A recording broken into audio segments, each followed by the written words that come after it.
Voilà bande konanga a tozana na kati ya temple kimbongiste place boza komona wana ndi na lakisi eza place wapi nzoto ya papa José Diangenda et Tiamaki tolela ki yango place wana ba mimi yango po bakende ko kotisa na lilita to na dernière demeure na ye pasi mais tozala ki wana na temple awa tozala komona photo na ye moko bazo rendre yo ba hommage voilà.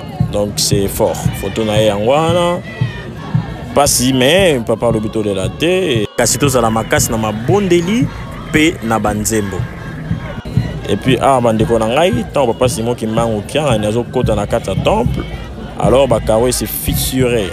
Donc tant ra koti makolo ba caro est fissuré na modèle obozomo nango wana. Voilà.